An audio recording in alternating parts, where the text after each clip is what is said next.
Charlotte's harsh words saddened me deeply. We may not get along, but we're family after all. How could she say something so heartless? I felt lost. Thomas grinned and said, "Well, that went as planned. Mission accomplished." At that moment, I had no idea the chaos that was about to unfold. My name is Violet. I met my husband Thomas at work.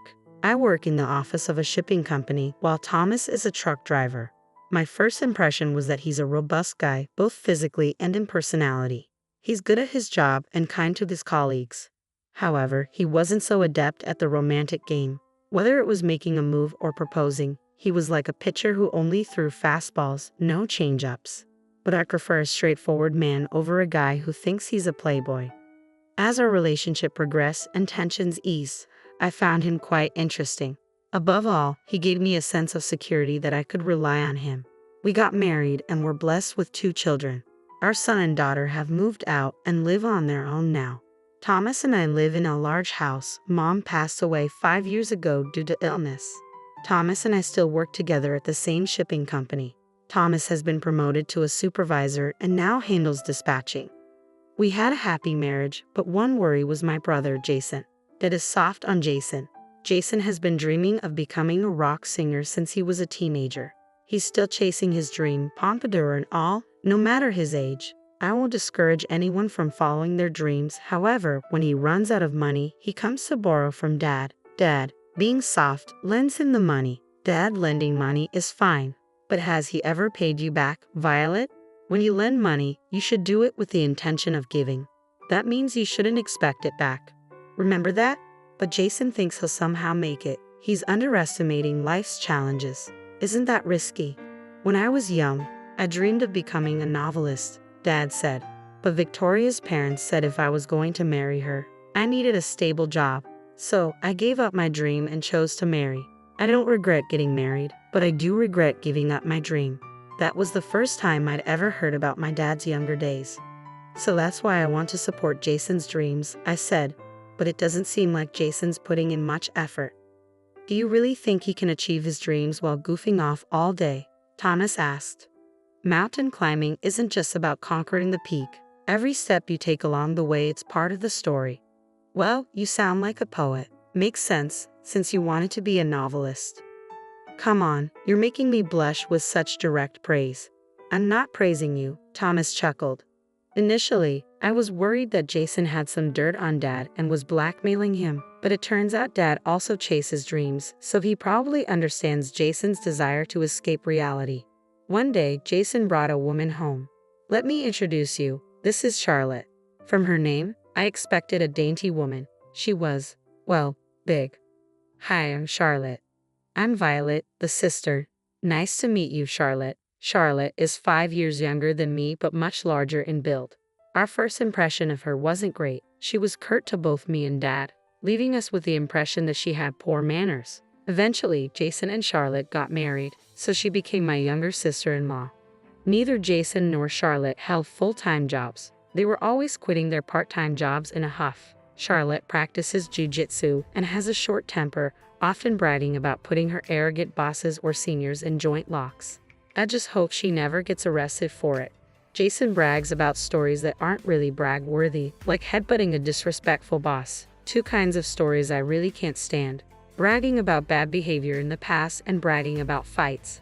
I think many women also find these kinds of bragging a turnoff. One day, Jason came home to borrow money from Dad again, and I finally spoke up. Jason, you're working, right? Why don't you have any money? I got into an argument with a plant manager just because I forgot to put away a card. Jason replied. I told him it was workplace harassment. He yelled again, so I gave him a flying knee kick to the chair. Charlotte chimed in, seemingly pleased. I decided that if Dad wouldn't say it, I would. Every workplace has people you won't get along with, but you know, even people I initially disliked turned out to be decent later on. I've often been glad I didn't pick a fight. You and I lead different lives. My pride is taller than the One World Trade Center, so yelling at me is practically asking for a flying knee. Jason continued. I couldn't believe my ears when Charlotte cut in. Are you siding with a boss who harasses people? That's not what I'm saying. So you're lecturing me now? You better be ready for this. Jason replied. Ready to take this outside or here's fine too, Charlotte challenged. I was flabbergasted. What is she, a teenager, feeling threatened? I walked away, unable to believe she was actually picking a fight. Jason didn't intervene.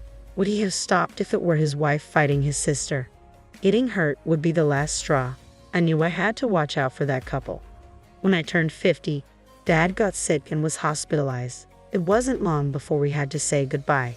People said he lived a long life at 80, but I didn't feel that way. I still wanted to talk about many things with Dad.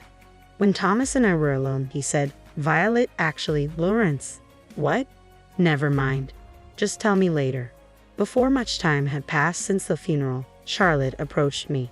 "Did Lawrence leave a will?" "A will? Probably not. He was hospitalized so suddenly. And if there's no will, then the inheritance." "You're already talking about inheritance. I guess you're not even sad." "How dare you? Want me to put you in the hospital? Try me." I raised my voice. Charlotte grabbed my arm in anger. I was taken aback but didn't want to apologize. "Should we call the police?" "What are you doing? You made me sound like a monster for bringing up the inheritance, so I thought I'd teach you a life lesson with an arm lock." "You're the one who's wrong, Violet. Enough. Don't yell. What are we going to do about the inheritance?" I was momentarily speechless, but then I glared at Jason. "Aren't you sad that Dad passed away?" I asked. "That's irrelevant. Stop calling me stupid." "I don't want to be called stupid by someone as stupid as you," Jason retorted sharply. "What did you just say?" The atmosphere grew tense until Thomas arrived. "What's going on here?" Thomas asked. "Wife, you better tell your husband to raise the kids right," Jason snapped. Those words crossed the line. "I'll pass that message right along to Jason," I replied, irritated.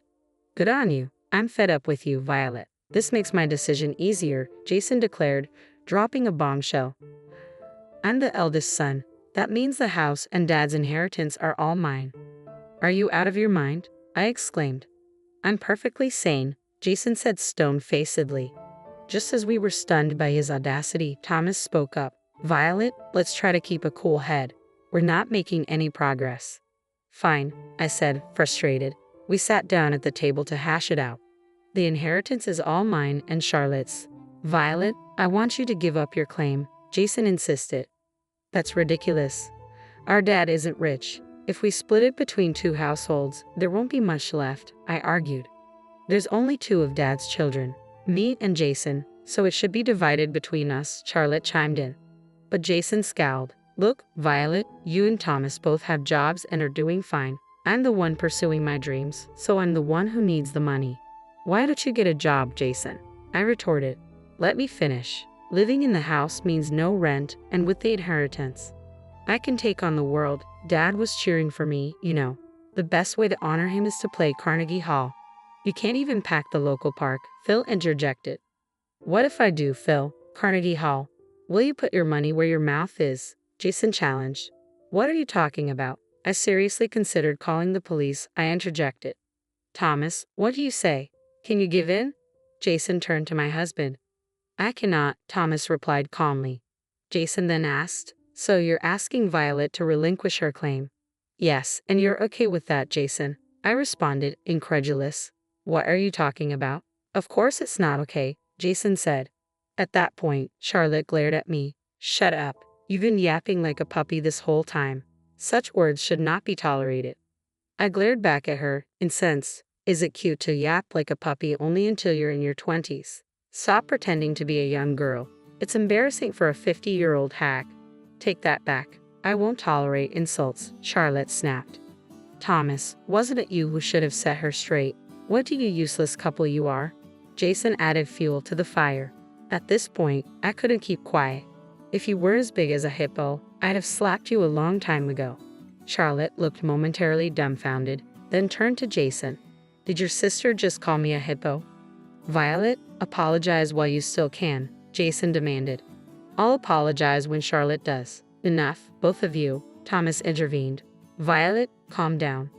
"Fine, let's proceed with the disinheritance," Jason declared. I looked at Thomas with wide eyes, searching for reassurance, but something in his gaze told me he had a plan. Why else would he agree to such an unreasonable demand?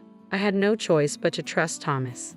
"So, Jason, just to confirm, you're fine with Violet being disinherited?" Thomas asked calmly. "I've been saying that. Stop making me repeat myself. It's annoying, Jason replied irritably. What an infuriating couple. A wife who acts younger than she is and a husband who thinks he's smart but is actually dumb, Charlotte sneered. Leave the money and move out already, Jason demanded. Charlotte's harsh words saddened me. Aren't we still family despite our differences? How could she say such merciless things? Why should we be the ones to leave? I couldn't agree to this. We'll find a new place soon, but we have belongings. Please give us a bit more time, I pleaded. If you take too long, I'll throw everything outside, Charlotte threatened. Try it, and I'll call the police. Think I'll be scared if you mention the police? I'm not afraid. Call the Marines if you want to arrest me, I retorted, unable to contain my anger. I stepped outside, pondering if Dad bore some responsibility. Thomas smiled knowingly at my confusion. It worked. Our plan was a success, he said, reflecting on these moments that made him thankful for our savings. With savings, you don't need to borrow money. Even with zero debt, there are substantial monthly expenses: rent, utilities, food, taxes. Taking on more debt would naturally make things tougher, Thomas explained. I've always made it a point to avoid loans, pay in full for what I buy, and save a bit each month. Years of this effort mean we won't be in a bind when emergencies happen. Maybe Jason set a bad example. He lives impulsively and turns to Dad when he's out of money. It was one thing when Dad was working, but he had no problem borrowing even after Dad retired, I added. I always tell our kids how important it is to save so they don't end up like that. Thomas and I settled into our new condo after finishing unpacking. Thomas broached the topic cautiously. Let's consult a lawyer first to initiate the renunciation of inheritance. Are we really giving it up? He asked. That's when Thomas finally disclosed what he had almost mentioned before. While playing chess with Lawrence, he quietly mentioned that he lost all his savings and is in debt, Thomas revealed. What? Because of Jason? I gasped, shocked. Yes, that made them even more unforgivable. Maybe that couple also shortened Dad's life, Thomas conjectured. You're not entirely right, but you're close, Thomas continued, surprising me with another revelation. Charlotte had yelled loudly at Dad and pushed him with both hands from behind. It wasn't just a one-time prank. It happened multiple times. Dad started fearing it was an attempt to induce a heart attack and couldn't say anything when Jason came to borrow money. I never thought they'd go that far. In other words, Lawrence had much more debt than assets. Do you get what I'm saying? Yes, now I understand. Inheritors receive not just assets but also debt. If the debt exceeds the assets, you can renounce the inheritance. Let's ask the lawyer. That's the best course. We consulted a lawyer and successfully renounced the inheritance. Just as I suspected, Jason and his wife barged into our new condo. Violet, you set us up, didn't you? Jason accused. Set you up? What are you talking about? I replied, playing dumb. Don't play dumb. There's no inheritance from Dad, just debt. You knew, didn't you? He snapped. I had no idea. This won't end with just an arm lock. Be ready for a chokehold, I threatened, pulling out my mobile phone. Hello, is this the police? I began, but Charlotte grabbed my phone and shut it off. Violet, how are you going to take responsibility for this? She challenged.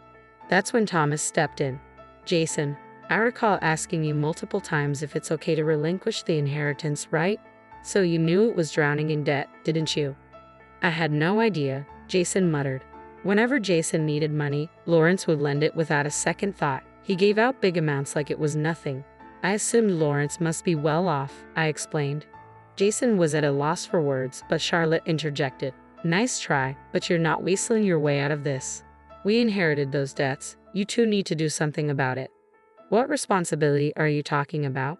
My spouse and I are not responsible for any of this, I retorted.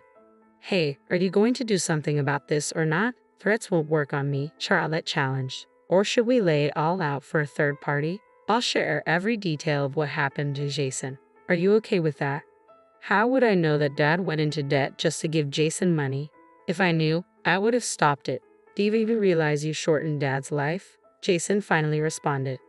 Unable to respond further, Jason stayed silent, but Charlotte remained defiant. If you're going to say that, are you okay with both of you ending up in the hospital? Enough of this nonsense. If you lay a hand on me or coerce me, it's jail time. I warned Charlotte. Your threats don't work on me. You're 45 and talking like some high school delinquent.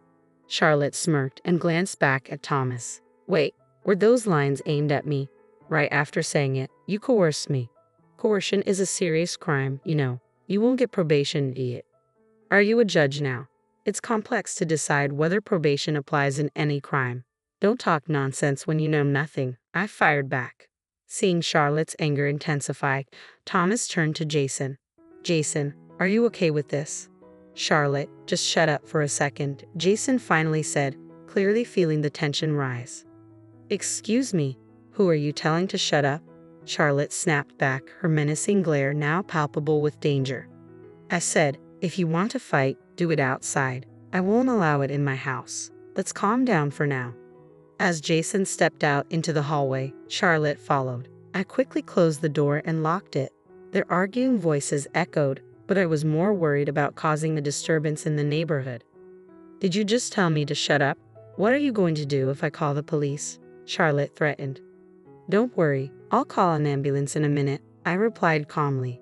A few seconds later, Jason's screams echoed down the hall. I pretended not to hear him. Shortly after, I heard what sounded like a cry of pain, but I dismissed it. Jason and Charlotte had severed ties with our family with their insults. Whether they divorced or Charlotte got arrested for assault, it was none of my concern. A few days later, I received a call from Jason.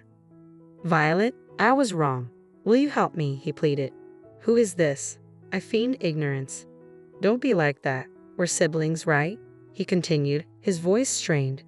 I couldn't help but feel it was too late. It turned out Jason was in the hospital. Apparently, Charlotte had broken his arm. It felt surreal, almost like something out of a comic book. Ever heard the term you reap what you sow? I'm genuinely sorry. Could you cut me some slack? I can't afford the hospital bills, Jason begged. That's unfortunate, I replied coldly. No matter how much he pleaded, I kept my distance. Jason seemed speechless after my harsh words. Switching the call to Thomas, I ended it abruptly. Don't call him by his first name. We're no longer family, I asserted before hanging up. Thomas and I did go to the hospital, but not to visit. It was better to settle it face to face.